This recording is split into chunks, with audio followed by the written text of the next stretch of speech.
afternoon. Good afternoon. Welcome to the performance of the Voices of Alta. The choir was organized a little less than a year ago, and this is their third performance. We are very proud of them, and they do a fantastic job in a short period of time. Our emphasis today is on patriotism. America the Beautiful. America was started by immigrants many, many hundreds of years ago.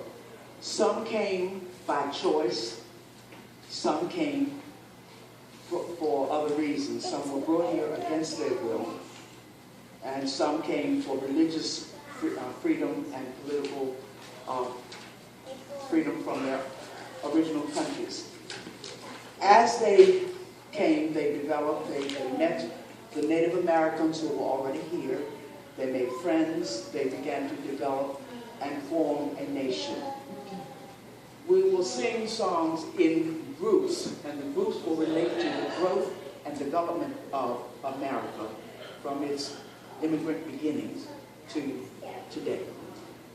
The first group, we will start with Give Me Your Tired, Your Poor, which are the words that are inscribed on the Statue of Liberty, which any immigrant sailing into America will pass the Statue of Liberty going into New York Harbor.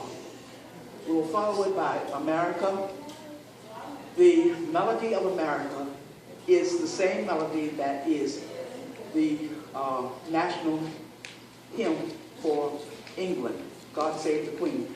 America uses that same English melody. The Revolutionary War, Yankee Doodle was a very popular song, so we will follow that with Yankee Doodle. And then after the Revolutionary War, the country began to really set up a type of government to rule themselves. So then we will sing God Bless Our Native Land.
As America was developing, the pioneers started moving west. So we had the westward expansion. Some went for gold, some went for more space, some went to become farmers, cattle, and all sorts of things. And as the railroad was started around that same time during the westward expansion, and we would sing the songs that relate to the westward expansion. Battle Hymn of the Republic, which was really a popular song, it related a lot to the era around the Civil War. This Land Is Your Land, of course, is talking about the trails that were made by the wagons as the pioneers moved. Eventually, those trails became paved and they became our highways. So you would hear the singing about the highways that we have. This Is My Country is another popular song about the westward expansion. And Catherine Lee Bates, who also was part of the westward expansion, went up on Pikes Peak in Colorado. And as she looked out, she saw the beautiful country around her, and she wrote the words to the song, America the Beautiful. So we will sing that in our next group, Battle Hymn of the Republic, This Land Is Your Land, This Is My Country, and America the Beautiful.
came a time in America where the country went absolutely insane.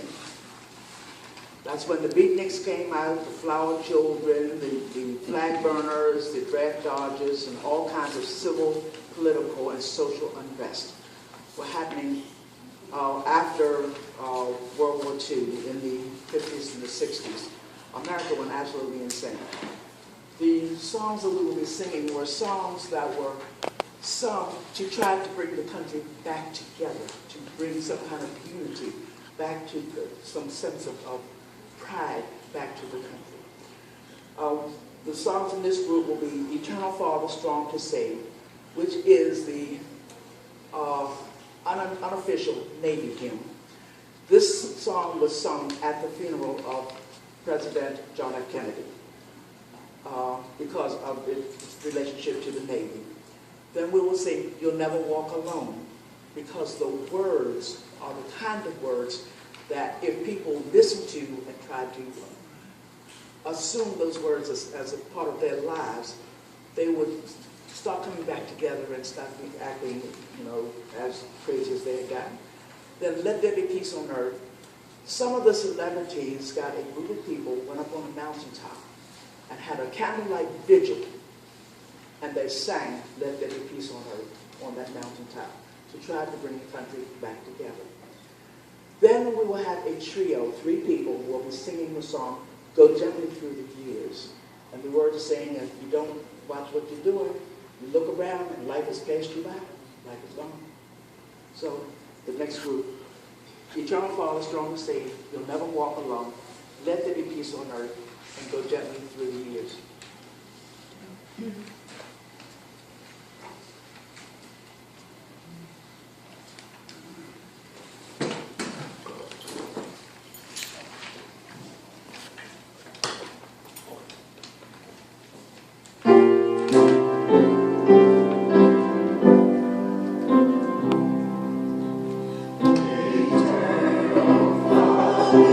Strong to save, whose heart has found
Now we come to the fun part, because this is where all of you can participate.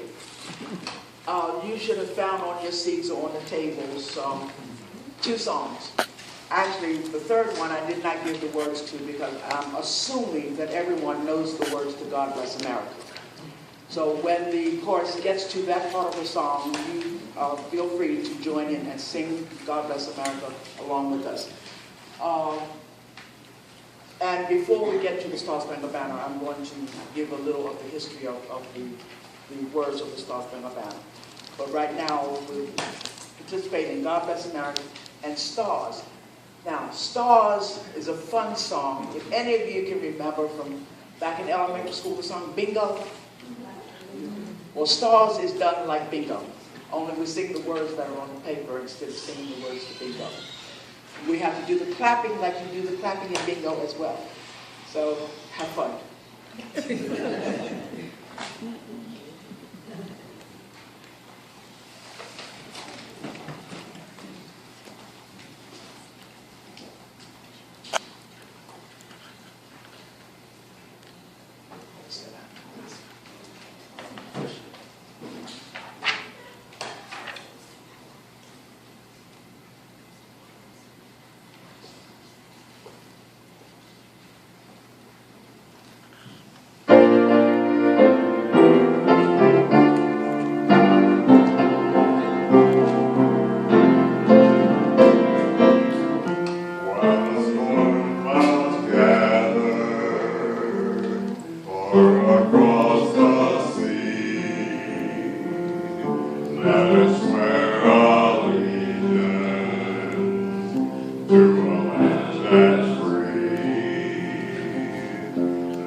This year is the 200th anniversary of the writing of the Star-Spangled Banner. The actual flag that flew over Fort McHenry in 1814 was 30 feet by 42 feet, made out of 400 yards of wool by Mary Pickersgill, who was a Baltimore woman, and some of her slaves. The flag was made in her home. The flag had 15 stripes and 15 stars. Each star measured 2 feet from point to point.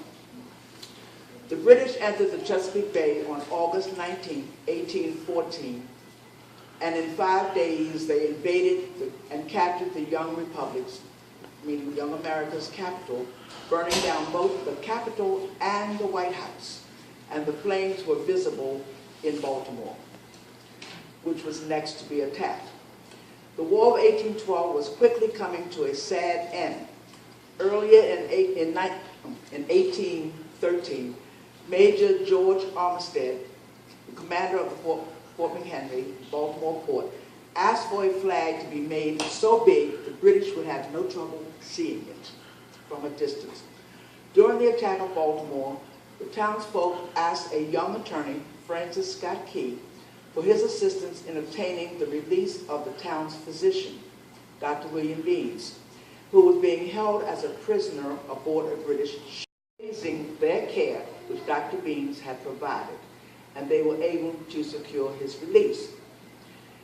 A decisive sea attack was soon to be launched by the British, and the American party was not allowed to return, having seen the enemy's preparations. The British began a bombardment of Fort McHenry, which lasted for 25 hours, firing bomb shells weighing as much as 200 pounds. The British attack on Fort McHenry began early on September 13, 1814, in a pouring rain. All through the day and into the night, rockets and shells battered the fort that guarded Baltimore Harbor. The British ships carried mortars capable of lobbing bomb shells over a target from 2 miles away. The high trajectory shells exploded above the heads of Americans in the fort, raining deadly shrapnel down on them.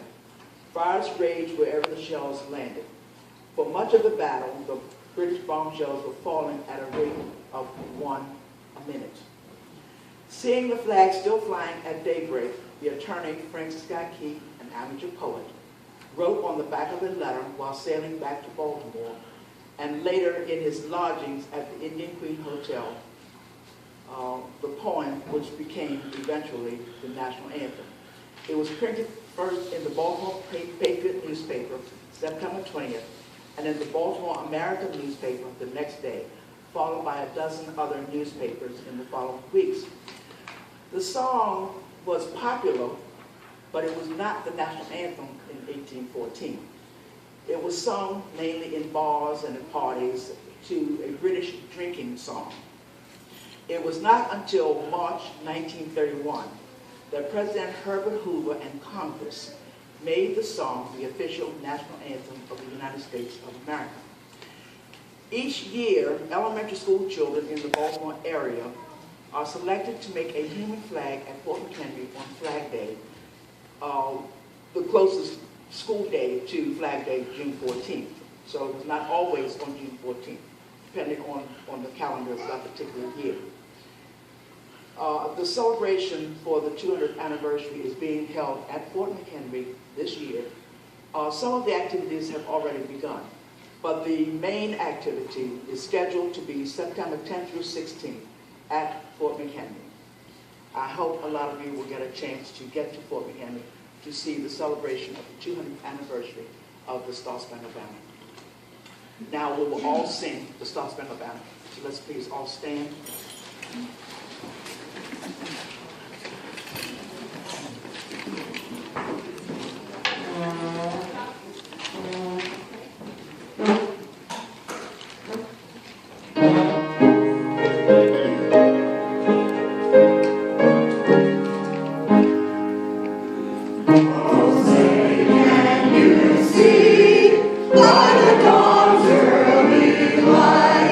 For so proudly we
to a close. We have a light repast prepared, so you're welcome to join us in a light repast.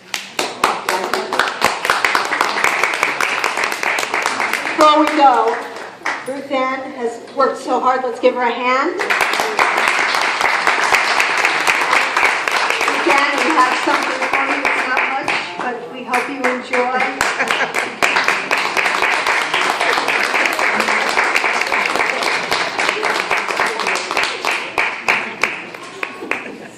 This is why I love this group. Yeah, they're nice group. Thank you so much, choir. We have to look at it in front of everybody. You have to show them what this is.